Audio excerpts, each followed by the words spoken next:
kontraktor. Ay ang bahay niya. Oh.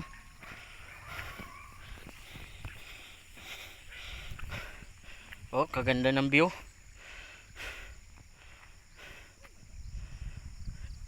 Ito yung nag-iisang kontraktor dito, nandito nakatira.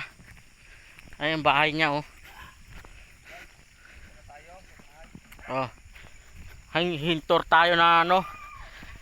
Bahay ni ano, ito ba 'yung bahay mo, kontraktor? Ito lang yung nano ko, ito lang yung napupit ko eh. Ako lang.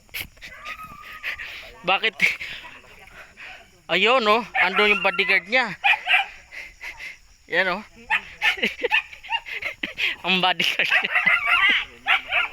Lalay ko yan dito. Ating tulong yan. Ayaw pangagat, ha? Dito ko nag-ano ng bahay kasi pag nakapira na ako, mahirap na nito puntahan dito. Malayo na to sa kabiasnan.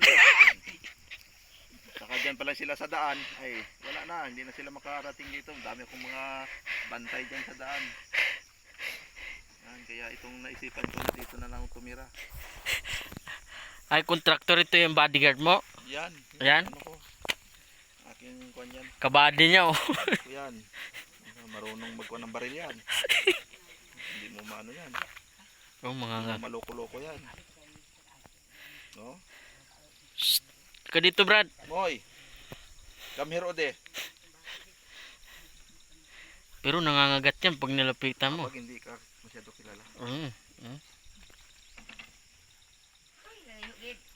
Oh. Pero sa akin yan, mabait yan eh. Lalo na, hindi oh. Lalaki. Itago niya yung kanyang kwan eh. Babae. Hindi oh. Ang cute to. Bray, ang cute. Kala mo tao talaga eh, no? Picture.